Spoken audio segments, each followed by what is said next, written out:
मेरे भाई और मुझे अचानक दो तिलिस्म मिले। एक परीक्षा के देवता का था और दूसरा धन के देवता का।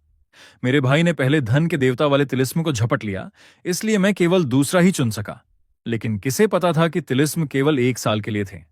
अत्यधिक विलासिता के जीवन ने मेरे भाई को जल्दी ही गरीब बना दिया, लेकिन मैंने हमेशा कड़ी मेहनत से पढ़ाई की। आखिरकार कड़ी मेहनत से सीखी गई चीजें कभी खत्म नहीं होती। बाद में मैंने राष्ट्रीय विज्ञान और प्रौद्योगिकी पुरस्कार जीता और एक बिजनेस जीनियस के साथ मिलकर हमने शेनुआ ग्रुप बनाया। 100 अरब से अधिक की कुल संपत्ति के साथ मैं सबसे अमीर आदमी बन गया। अप्रत्याशित रूप से मेरा भाई बहुत ईर्ष्यालु था।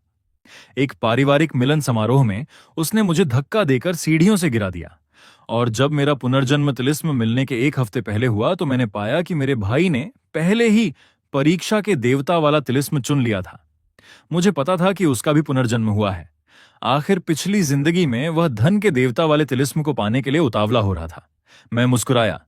मुझे पढ़ना पसंद है, इसलिए परीक्षा के देवता का तिलिस्म होना शेर को पंख मिलने जैसा होगा।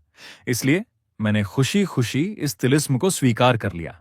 भाई, इस बार कॉलेज प्रवेश परीक्षा एंट्रेंस एग्जाम में टॉपर बनने किंग बे जाने और दुनिया भर में सम्मानित वैज्ञानिक बनने की मेरी बारी है।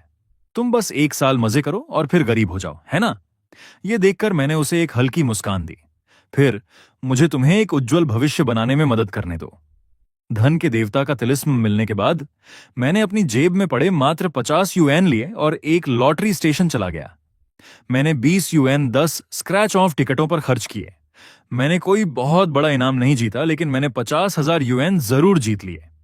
फिर मैं उन 50,000 यूएन को लेकर अलग अलग लॉटरी स्टेशनों पर गया।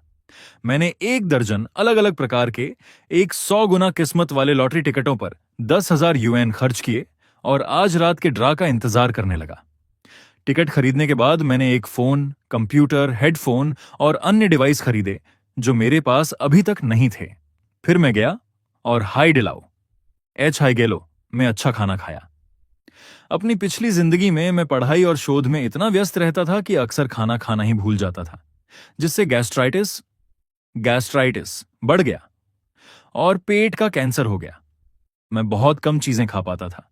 मेरे पास दुनिया के सभी हाई डिलाउ रेस्तरां, बारबेक्यू जॉइंट्स और स्केवर शॉप्स खरीदने के लिए पर्याप्त पैसा था, लेकिन मेरा पेट हॉट पॉट, बारबेक्यू या स्केवर्स का एक भोजन भी नहीं झेल सकता था। स्वादिष्ट हॉट पॉट का आनंद लेने के बाद मैंने एक 5 स्टार होटल में किंग साइज कमरा बुक किया। पिछली जिंदगी में अच्छी नींद पाने के लिए मैंने हेस्टिंग्स गद्दे पर 4.2 मिलियन खर्च किए थे। फिर भी मैं अनिद्रा इंसोम्निया से पीड़ित रहा। मुझे डर था कि मेरा दिमाग तेज नहीं चलेगा। डर था कि मैं नई तकनीक विकसित नहीं कर पाऊंगा। मेरी हिम्मत नहीं होती थी कि मैं नींद की गोलियां ले सकूं और सुबह होने तक बस आंखें फाड़कर जागता रहता था। अब मेरी नींद आखिरकार सामान्य हो गई है। जब मैं उठा तो पाया कि 15 घंटे बीत चुके थे। मैंने लॉटरी के नतीजे देखने के लिए अपना फोन खोला। ध्यान से चेक करने के बाद मैंने कुल 1.5 मिलियन जीते थे। इससे मैं रातों रात अमीर नहीं बन गया, लेकिन धन के देवता के तिलिस्म के बिना बहुत से लोग शायद अपने पूरे जीवन में 10,000 यूएन भी नहीं जीत पाते। मैं तुरंत इनाम लेने के लिए लॉटरी सेंटर गया। 20% टैक्स कटौती के बाद मेरे पास केवल 1.2 मिलियन बचे। अपने नासमझ भाई के विपरीत वह नहीं जानता था कि पैसे से पैसा कैसे बनाया जाता है, इसलिए तिलिस्म की अवधि समाप्त होने के बाद वह अपनी संपत्ति को कायम नहीं रख पाया। मैंने वैज्ञानिक शोध किया था और एक कंपनी चलाई थी। मेरी पिछली जिंदगी का ज्ञान मिटा नहीं था। पैसा तो बस बाहरी वस्तु है। केवल कड़ी मेहनत से प्राप्त ज्ञान और कौशल ही जीवन भर आपके साथ रहते हैं। मैंने अपना कंप्यूटर चालू किया, एक प्रतिभूति खाता, सिक्योरिटीज अकाउंट पंजीकृत किया और उस स्टॉक को ढूंढ लिया जो मेरी पिछली जिंदगी में बाजार का दिग्गज था, डोंगफेंग टेक्नोलॉजी। अभी यह स्टार्टअप स्टॉक अपनी शुरुआती पेशकश में था और इसकी कीमत सबसे कम थी। मेरी याददाश्त के अनुसार 1 हफ्ते में यह स्टॉक अपनी वर्तमान कीमत 1 युआन प्रति शेयर से बढ़कर आधे साल में 300 युआन प्रति शेयर से अधिक हो जाएगा। अभी मेरे पैसे बढ़ाने का यह सबसे तेज तरीका था। मैंने पूरे 1.2 मिलियन उस स्टॉक में निवेश कर दिए। इसके 300 गुना होने का इंतजार करने लगा। इसके विपरीत मेरा भाई, जिसके पास परीक्षा के देवता का तिलिस्म था, उसने मेरी तरह पिछली जिंदगी की तरह कड़ी मेहनत नहीं की। कक्षा में वह या तो सोता रहता था या पत्रिकाएं पढ़ता था, और उसने कभी अपना होमवर्क नहीं किया। शिक्षक भी उसे डांटने से खुद को नहीं रोक सके, लेकिन उसने लापरवाही से जवाब दिया, मैं पैदाइशी जीनियस हूं, मुझे इतनी मेहनत करने की जरूरत नहीं है। वैसे भी जब कॉलेज प्रवेश परीक्षा आएगी तो मैं प्रांतीय टॉपर बनकर दिखाऊंगा। यह देखकर कि वह ख्याली पुलाव पका रहा है, शिक्षक ने उसे उसके हाल पर छोड़ दिया। लेकिन मैंने कड़ी मेहनत जारी रखी।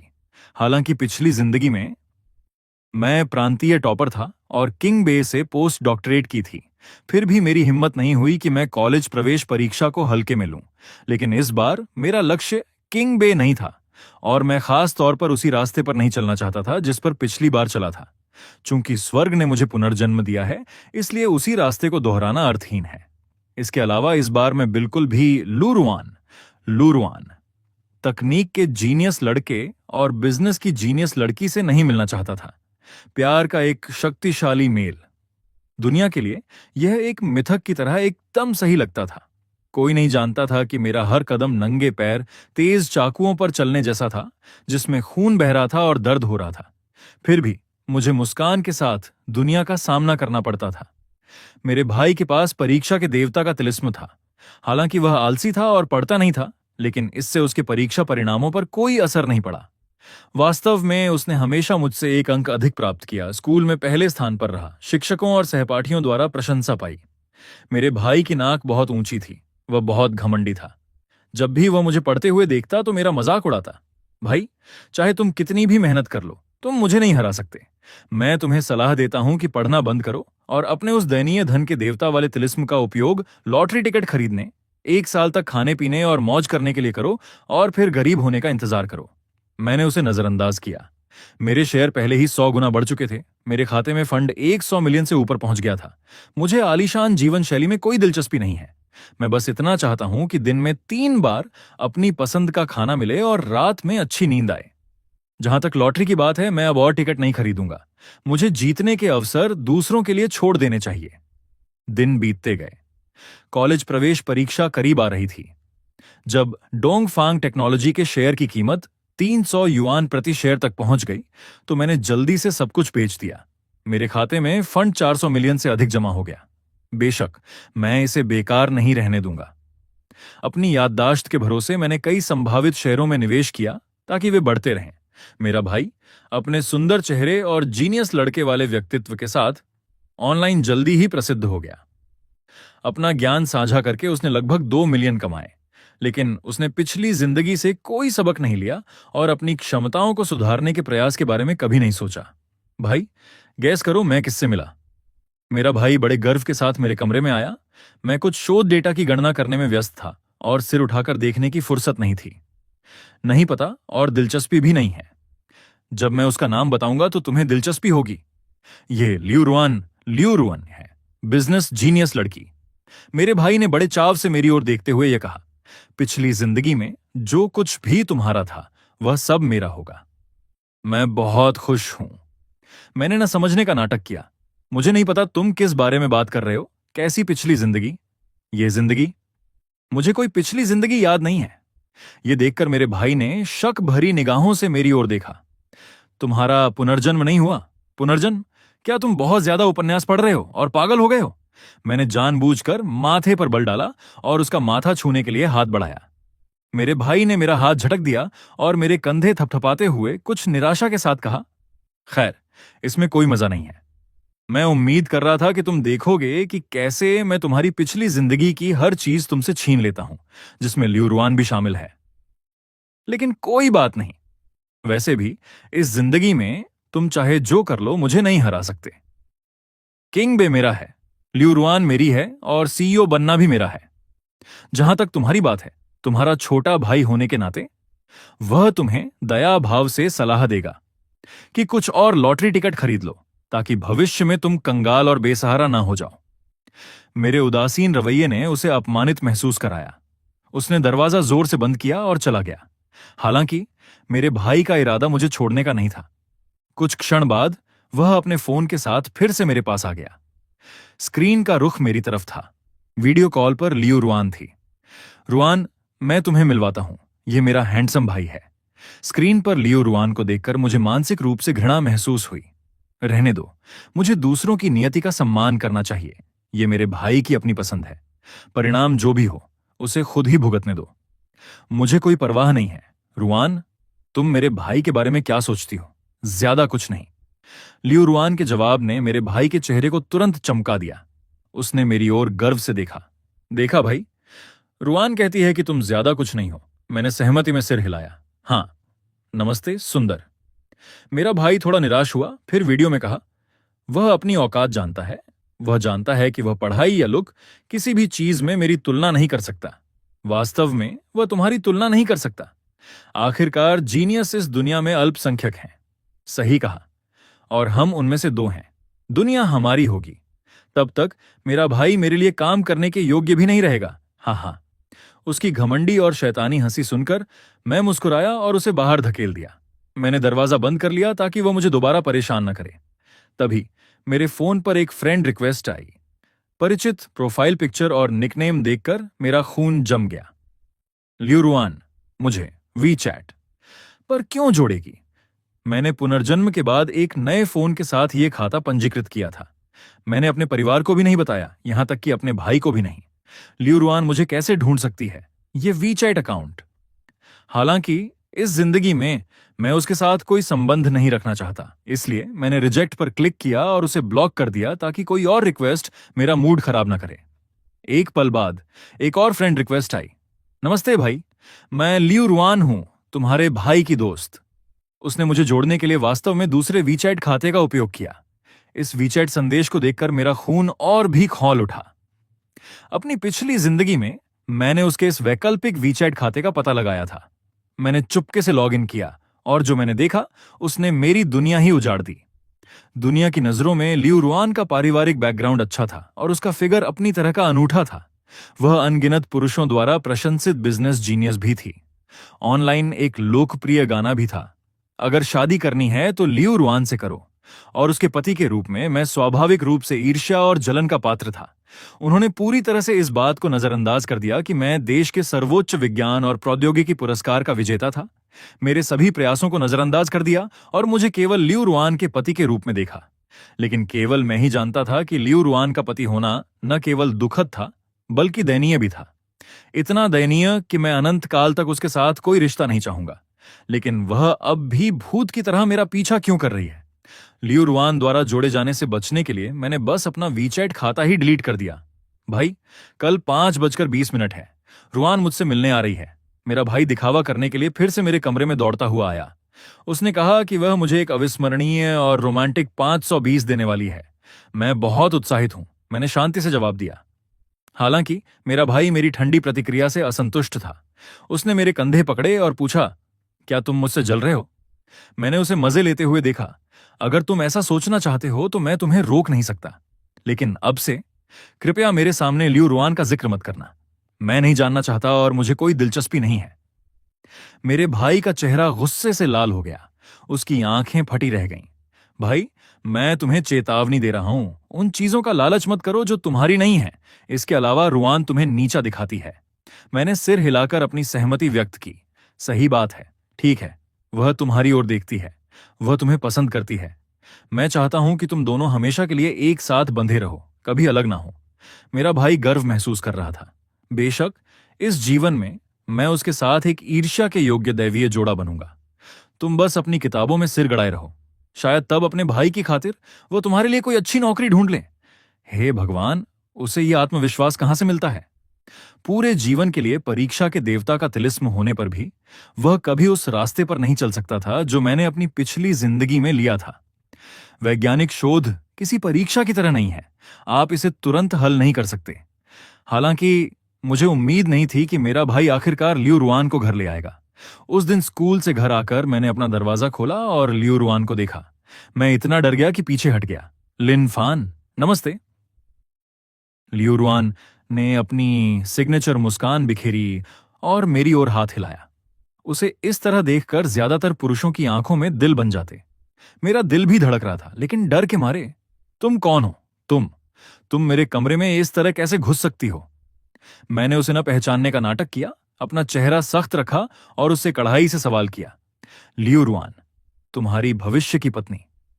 लियू रुआन एक अंधेरे कोने में छिपे जहरीले सांप की तरह कुटिलता से मुस्कुराते हुए खड़ी हो गई। मैं कांप उठा। तो केवल मैं और मेरा भाई ही नहीं थे जिनका पुनर्जन्म हुआ था, वह भी पुनर्जन्म लेकर आई थी। कोई आश्चर्य नहीं कि उसे मेरा वीचैट पता था। मैंने खुद को शांत होने के लिए मजबूर किया और अविश्वास का भाव चेहरे पर लाया। मैंने चिढ़ते हुए कहा, लियू रुआन, तुम्हारा दोस्त मेरा भाई है, मैं नहीं। कृपया तुरंत मेरे कमरे से बाहर निकलो। लिनफान, दिखावा बंद करो। मैं जानती हूं कि तुम्हारा भी पुनर्जन्म हुआ है, वरना तुम यह फॉर्मूला नहीं जानते होते। लियू रुआन ने मेरी डेस्क से ड्राफ्ट पेपर उठाया और विश्वास के साथ कहा। मेरा चेहरा थोड़ा पीला पड़ गया, लेकिन मैं जल्दी ही संभल गया। यह यूनिवर्सिटी स्तर का गणित है। यह बिल्कुल सामान्य है कि मुझे थोड़ा बहुत कैलकुलस आता हो। लियू रुआन आर्ट्स की छात्रा थी और उसे यूनिवर्सिटी स्तर के गणित के बारे में मूल रूप से कुछ नहीं पता था। वह यह नहीं बता सकती थी कि मेरा फॉर्मूला कैलकुलस था या रिसर्च डेटा। तभी मेरा भाई कहीं से प्रकट हुआ और उसने मेरे चेहरे पर एक थप्पड़ जड़ दिया। उसकी आंखें खून जैसी लाल थीं। वह पागलों की तरह चिल्ला रहा था, भाई, तुम मेरी दोस्त के साथ ऐसा व्यवहार कैसे कर सकते हो? कितने पागल लोग हैं। मैंने बिना सोचे समझे उसे वापस थप्पड़ मार दिया। हर किसी को गंदगी की खुशबू अच्छी नहीं लगती। अपनी दोस्त को लो और मेरे कमरे से बाहर निकलो। गंदगी? तुमने अभी अभी रुआन को गंदगी कहा? लिनफान, क्या यह अंगूर खट्टे हैं वाला मामला है? मेरे भाई का चेहरा काला पड़ गया और उसने लियू रुआन को अपनी ओर खींचा। रुआन, मेरा भाई पागल है, उसकी बातों पर ध्यान मत दो। जैसे ही लियू रुआन मेरे पास से गुजरी, मैंने उस पर वह थूक फेंक दिया जो मैं काफी समय से रोकना चाह रहा था। तुम बीमार हो, लियो। रुआन ने झुंझलाहट में अपने चेहरे से थूक पोंछा, कोसा और मेरे भाई के पीछे पीछे कमरे से बाहर निकल गई। लियू रुआन के जाने के बाद वह मूर्ख बच्चा, मेरा भाई, फिर से मुझे नीचा दिखाने आया। वह उस नीले हीरे की घड़ी का दिखावा कर रहा था जो लियू रुआन ने उसे उपहार में दी थी। इस घड़ी को देखकर मुझे फिर से मितली महसूस हुई। मेरी पिछली जिंदगी में लियू रुआन ने यह घड़ी मुझे भी दी थी और वह मुझे इसे उतारने नहीं देती थी। हर दिन जब मैं इस घड़ी को देखता था तो मेरा मन अपना हाथ काट देने का करता था, लेकिन मेरी हिम्मत नहीं होती थी। मैं वास्तव में उस राक्षसी लियू रुआन के खिलाफ नहीं लड़ सकता था। मैं इसे केवल एक बेड़ी की तरह पहन सकता था। यह घड़ी कम से कम 10 लाख की है। रुआन कितनी उदार है।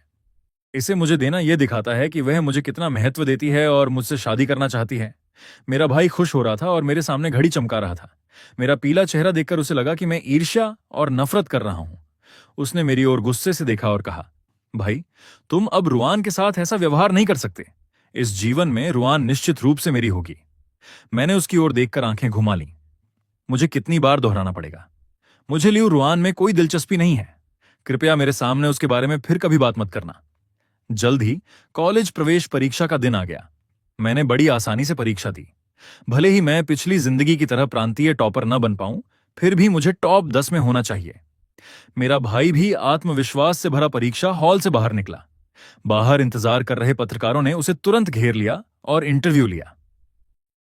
छात्र लिंग जो, क्या आप इस कॉलेज प्रवेश परीक्षा को लेकर आश्वस्त हैं? मेरे भाई ने आत्मविश्वास से उत्तर दिया। अगर सब ठीक रहा तो मुझे प्रांतीय टॉपर होना चाहिए। आखिरकार मैं एक अद्भुत बालक, प्रोडिजी हूं। यह तो बस एक कॉलेज प्रवेश परीक्षा है। अगर मैं टॉप स्कोर नहीं लाता तो मैं प्रोडिजी नाम के लायक कैसे रहूंगा? सही कहा। हम परीक्षा परिणामों का बेसब्री से इंतजार कर रहे हैं। हमें उम्मीद है कि हम एक प्रांतीय टॉपर देख पाएंगे। मैंने सुना है कि छात्र लिन का एक बड़ा भाई भी है। मुझे आश्चर्य है कि उसके अंक कैसे होंगे। क्या वह आपकी तुलना कर सकता है? जैसे पत्रकार ने दुनिया का सबसे बेतुका सवाल पूछ लिया हो। मेरा भाई तिरस्कार भरी नजरों से हंसा। मेरा भाई, हालांकि हम सगे भाई हैं, लेकिन हम दोनों, चाहे लुक्स की बात हो या आईक्यू की, बहुत अलग हैं। वह बस एक रट्टू तोता है जो दिन रात पढ़ता रहता है।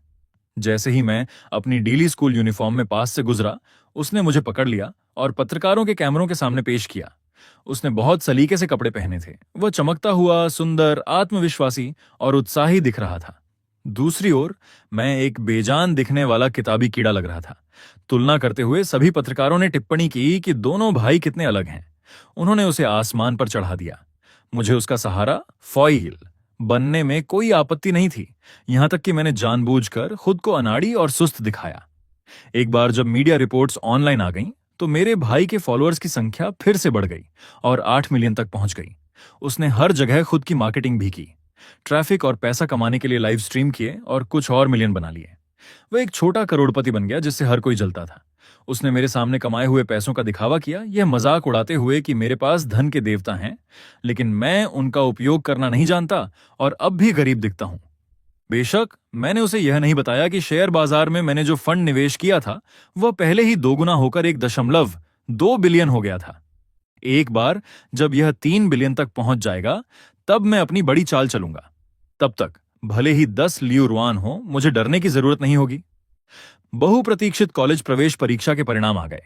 कई पत्रकार पहले से ही हमारे घर के बाहर डेरा डाले हुए थे, इंटरव्यू लेने का इंतजार कर रहे थे। आखिरकार इस जीनियस ने दावा किया था कि वह प्रांतीय टॉपर बनेगा, इसलिए चाहे उसे टॉप स्कोर मिले या न मिले, यह एक गर्मा गर्म चर्चा का विषय था। जहां तक मेरी बात है, परेशानी से बचने के लिए मैं पहले ही चुपचाप कहीं दूर छिप गया था। परिणाम आधिकारिक रूप से घोषित होने से पहले मुझे 2 शीर्ष विश्वविद्यालयों किंग बे के प्रवेश कार्यालयों से फोन आए, जो मुझे अपने स्कूलों में आवेदन करने के लिए गर्मजोशी से आमंत्रित कर रहे थे। उन्होंने मुझे बहुत उदार प्रस्ताव भी दिए।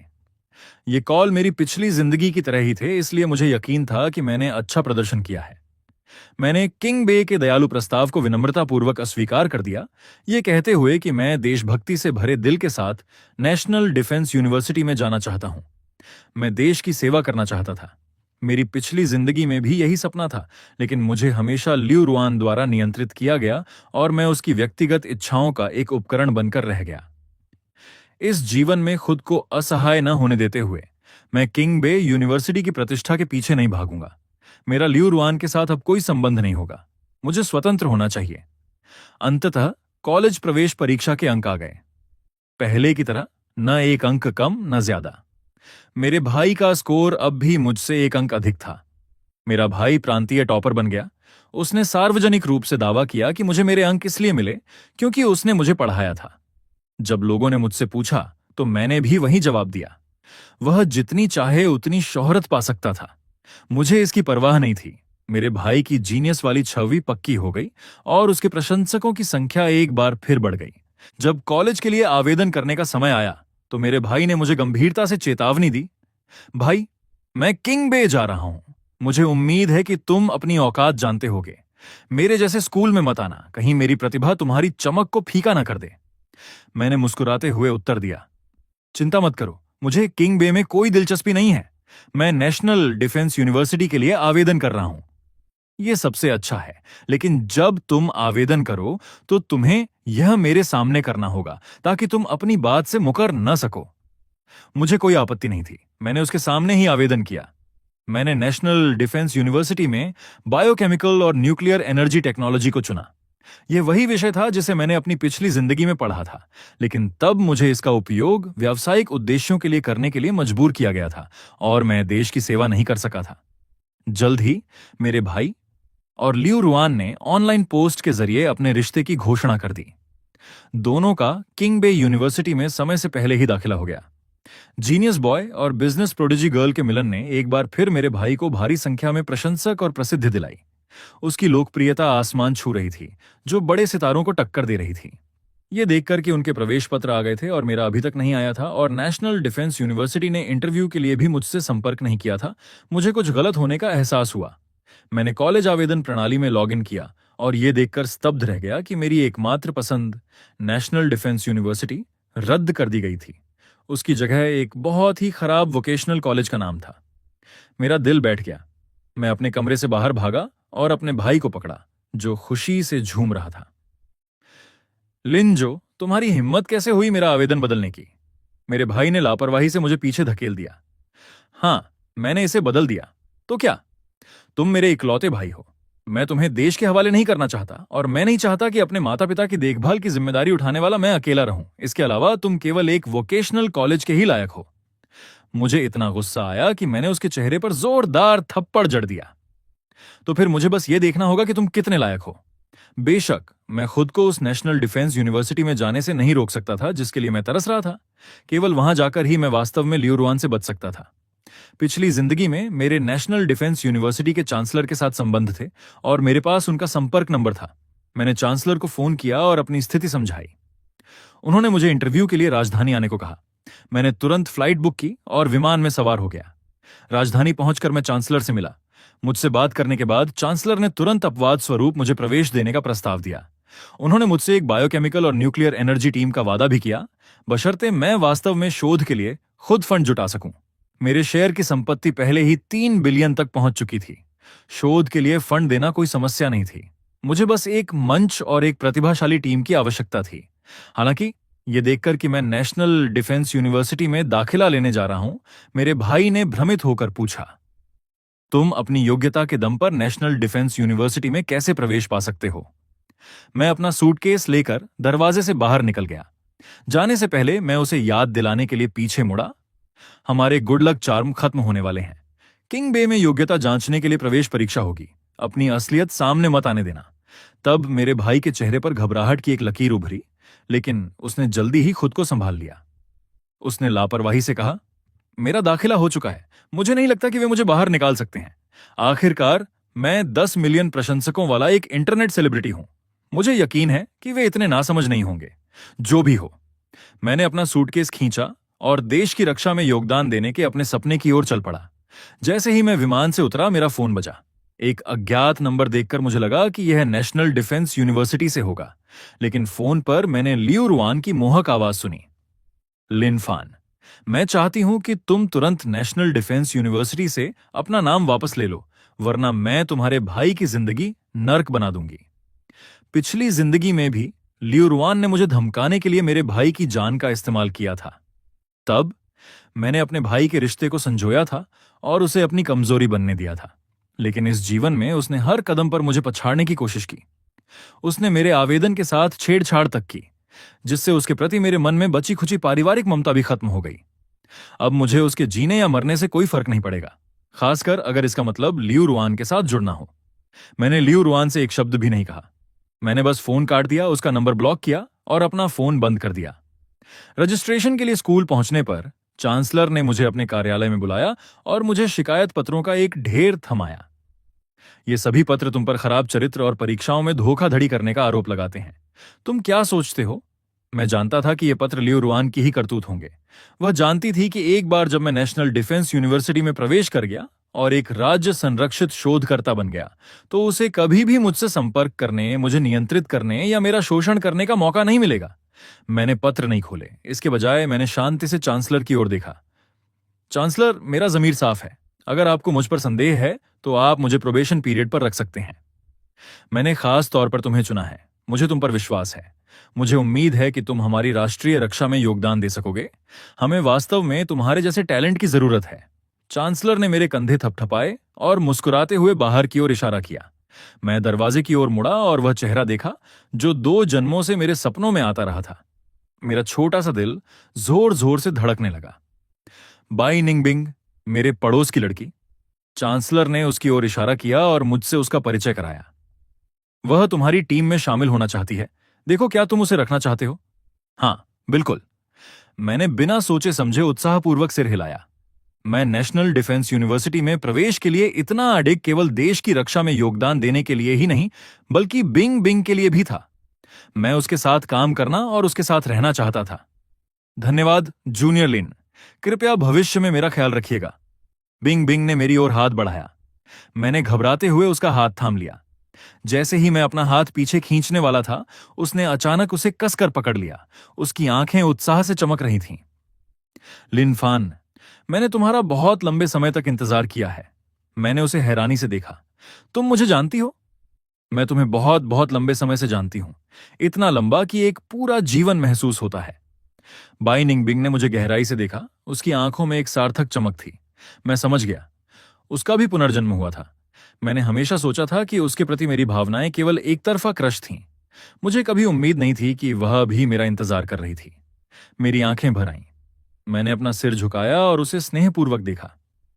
तो क्या मैं तुम्हें गले लगा सकता हूं? बाई निंगबिंग ने अपनी बाहें फैला दी और मेरे आगोश में आ गई।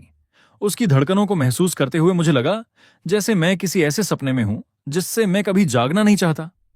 जल्द ही बिंग बिंग और मैंने एक रिसर्च टीम बनाई। अपनी पिछली जिंदगी की यादों के आधार पर हमने उन प्रतिभाशाली व्यक्तियों को भर्ती किया जो अभी युवा थे, लेकिन भविष्य में महान चीजें हासिल करने वाले थे। शोध के लिए फंड मेरा अपना था, इसलिए मैं उन्हें स्वतंत्र रूप से उपयोग कर सकता था। हमारी टीम का हर प्रोजेक्ट बहुत अच्छा चला। एक के बाद एक शोध में सफलता मिली जिसने पूरी दुनिया को पीछे छोड़ दिया और हमारे देश की रक्षा क्षमताओं को काफी बढ़ा दिया, जिससे कंट्री मेरी के नेतृत्व वाले पश्चिमी देश हैरान रह गए। कहा जाता है कि कंट्री एम की सेना ने मेरे सिर पर भारी इनाम रखा है, लेकिन कोई मुझे ढूंढ नहीं सकता और न ही मेरी असली पहचान जानता है। जिस क्षण मैंने राष्ट्रीय रक्षा अनुसंधान में कदम रखा, मैं नहीं रहा, बल्कि मेरा कोड नेम ड्यूरो 1 बन गया। बिंग बिंग और मैं मानसिक और शोध दोनों स्तरों पर एक दूसरे के अनुकूल थे। हमने न तो काम को अपने रिश्ते के बीच आने दिया, न ही रिश्ते को काम के बीच। जिस व्यक्ति से आप प्यार करते हैं उसके साथ होना और वह काम करना जो आपको पसंद है, वास्तव में सुखद है। जहां तक लियू रुआन द्वारा लाए गए दुःस्वप्न की बात है, वह पूरी तरह से खत्म हो चुका था। मैं अब कोई ऐसा व्यक्ति नहीं था जिससे उसका कोई संबंध हो सके। अब वह और मेरा भाई क्या कर रहे हैं, मुझे इसकी कोई परवाह नहीं है। हालांकि मैं ऐसा व्यक्ति नहीं हूं जो दुनिया की परवाह किए बिना केवल शोध में सिर गड़ाए रहे। कभी कभी मैं ऑनलाइन उनके बारे में खबरें देख लेता था। इस जीवन में मेरे बिना लियू रुआन एक असली बिजनेस टाइकून नहीं बन पाई। उसने एक कंपनी तो खोली, लेकिन वह आधे साल के भीतर दिवालिया हो गई। उसे अवैध धन उगाहने के आरोप में 15 साल जेल की सजा भी सुनाई गई। जहां तक मेरे भाई लिन जो की बात है, क्योंकि परीक्षा के देवता का तिलिस्म खत्म हो गया था, वह किंग बे यूनिवर्सिटी में प्रवेश परीक्षा में नकल करते हुए पकड़ा गया और उसे निकाल दिया गया। अपनी लाइव स्ट्रीम के दौरान वो प्राथमिक विद्यालय के गणित के सरल सवाल भी हल नहीं कर सका और न ही जूनियर हाई स्कूल का अंग्रेजी लेख पूरी तरह से पढ़ सका। उसकी जीनियस बॉय वाली छवि तुरंत चकनाचूर हो गई। प्रशंसकों ने उसे अनसब्सक्राइब कर दिया और उसे इंटरनेट पर प्रतिबंधित कर दिया गया। बिल्कुल मेरी पिछली जिंदगी की तरह वह फिर से गरीब और बेसहारा हो गया, जिससे उसका मानसिक संतुलन बिगड़ गया। लोग अक्सर उसकी हालत का वीडियो बनाकर ऑनलाइन पोस्ट करते थे। वह मिलने वाले हर व्यक्ति से पूछता था, ऐसा क्यों है कि मेरा भाई जो कुछ भी चुनता है वह ऊंचाइयों को छूता है? मेरे द्वारा चुनी गई हर चीज दुर्भाग्य में क्यों बदल जाती है? किसी भी राहगीर ने उसे जवाब नहीं दिया, लेकिन मैं उसे बताना चाहता था, तुम क्या चुनते हो यह महत्वपूर्ण नहीं है। जो महत्वपूर्ण है वह है कड़ी मेहनत। केवल कड़ी मेहनत से अर्जित चीजें ही कभी खत्म नहीं होती।